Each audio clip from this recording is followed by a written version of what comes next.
BEd second semester के सभी छात्र ध्यान देंगे कि मैं आपको आपके चतुर्थ प्रश्न पत्र पर्यावरण शिक्षा में पर्यावरणीय शिक्षा का पाठ्यक्रम का जो चैप्टर था कल समाप्त हो गया था। आज हम आपको उसके अगले क्रम में दूसरा अध्याय है पर्यावरण शिक्षा में तकनीकी एवं जनसंचार माध्यमों का उपयोग, यानी use of mass media and technology in environment education. प्रकृति और मानवीय क्रियाकलापों के मध्य सामंजस्य स्थापित करने के लिए शिक्षा का संचार का माध्यम आज सभी विकसित और विकासशील देशों में अंतर्राष्ट्रीय, राष्ट्रीय, क्षेत्रीय स्तर पर जन जन में पर्यावरण संचेतना जागृत करने का प्रयास कर रहे हैं। आज विकास की योजनाओं के निर्माण और उसके क्रियान्वयन में भी सभी की भागीदारी सुनिश्चित करने का प्रयास किया जा रहा है और पर्यावरणीय समस्याओं का समाधान भी यही है। पर्यावरण के बारे में दृष्टिकोण सैद्धांतिक ना होकर व्यवहारिक हो। यही कारण है हमारी प्रकृति के साथ सामंजस्य बनाए रखने तथा पर्यावरण संरक्षण की गति देने के उद्देश्य से शिक्षा एवं विभिन्न संचार माध्यमों का प्रयोग किया जा रहा है। इन माध्यमों को प्रभावशाली बनाने तथा उनकी गुणवत्ता में सुधार लाने में भी प्रयास जारी है। इन माध्यमों में कुछ विशेषताएं हमें निर्धारित करनी चाहिए, जिसके माध्यम से हम अपनी पर्यावरण शिक्षा की जो तकनीकी है उसको हम बहुत व्यापक बना सकें। तो सबसे पहले यह है माध्यम का जो प्रसार है वो संकुचित ना हो, बल्कि वो क्या हो, बहुत बृहद हो। माध्यम का जो प्रस्तुतिकरण है वह रोचक परक हो, यानी इंटरेस्टिंग हो।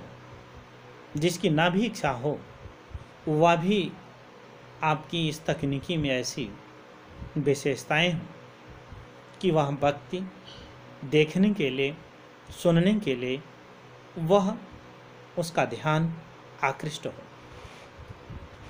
यदि वह माध्यम लिखित विषय वस्तु के रूप में जनमानस में प्रस्तुत की जाए तो हमें यह ध्यान रहे कि उसकी भाषा सरल हो, सरस हो और सुबोध हो। लिखित विषय वस्तु सचित्र होने पर बहुत अधिक प्रभावकारी होती है। कहा जाता है कि एक चित्र हजारों शब्दों से शक्तिशाली और प्रभावकारी होता है। अगली बात, हमें इस बात का भी अनुपालन करना है। माध्यमों को पर्यावरण चेतना के प्रसार हेतु इस बात पर विशेष ध्यान यह रखनी चाहिए कि हमारी जो पर्यावरण समस्या केवल वृक्षारोपण या जल प्रदूषण के निदान से दूर नहीं होगी। ये समस्याएं पर्यावरणीय समस्याओं की एक अंश मात्र है। पर्यावरण आधार है हमारे जीवन का, अतः इसके व्यापक स्वरूप को ध्यान में रखते हुए हमें सामाजिक, राजनैतिक तथा स्वास्थ्य सभी दृष्टिकोणों का इन माध्यमों के माध्यम से उन सब का समावेश करना होगा। अगली बात हमें यह ध्यान में रखना है, माध्यमों के द्वारा जो दी जाने वाली जानकारी है वह विभिन्न आयु वर्ग के विभाजन के आधार पर दी जानी चाहिए। अर्थात जो हम जानकारी जनमानस में प्रस्तुतिकरण करने जा रहे हैं तो उस तैयारी के पूर्व लक्ष्य यानी श्रोता और दर्शक को ध्यान में रखना अनिवार्य है। इस तरह से इतनी मुख्य बातों को जब हम ध्यान में रख करके हम अपनी तकनीकी एवं जनसंचार माध्यमों का उपयोग करेंगे तो क्योंकि हमारा जो उद्देश्य है वो यह है कि पर्यावरण शिक्षा के अंतर्गत संचार माध्यम पर्यावरण संकट के प्रति हमारे देश की जन मत में एक चेतना जागृत करने की एक अहम भूमिका निभा सके।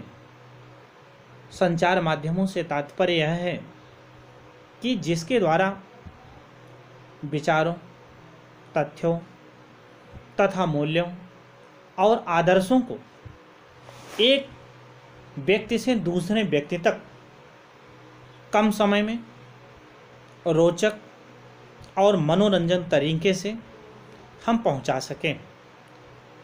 क्योंकि हमारा जो संचार का जो माध्यम है उसको हम 3 भागों में बांट सकते हैं। जैसे श्रव्य संचार माध्यम है, दृश्य संचार माध्यम है और श्रव्य दृश्य संचार माध्यम है। तो श्रव्य संचार माध्यम में क्या है, जैसे रेडियो है, टेप रिकॉर्ड है, डिस्क है, रिकॉर्ड प्लेयर है इत्यादि आते हैं। दृश्य संचार माध्यम में पत्र पत्रिकाएं हैं, कार्टून है, मूक चलचित्र हैं, पोस्टर हैं, प्रोजेक्टर हैं इत्यादि जो हमारे विज्ञापन के माध्यम से होते हैं, इस श्रव्य संचार माध्यम की श्रेणी में आते हैं। तीसरा आता है श्रव्य और दृश्य माध्यम। इसमें जैसे हम फिल्म देखते हैं, ये चलचित्र है, दूरदर्शन है, वीडियो है, सीडी है, केबल है इत्यादि ये जो उपकरण है वो हमारे क्या हैं, वो श्रव्य दृश्य साधन है। क्योंकि हमारे देश में ये एक रिसर्च हुआ और इस रिसर्च में यह स्पष्ट हुआ कि एक औसत छात्र पढ़कर सिर्फ 10 बातें याद रखता है,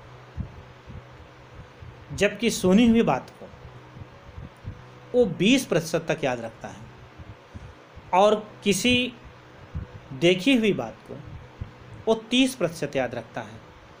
परंतु देखने व सुनने की प्रक्रिया यानी श्रव्य और दृश्य माध्यम का जब सम्मिश्रण करते हैं और उसका हम निरंतर अभ्यास बच्चों को जब कराते हैं तो यह अभ्यास से लगभग वह जो बालक है वह 70% तक बढ़ाया जा सकता है।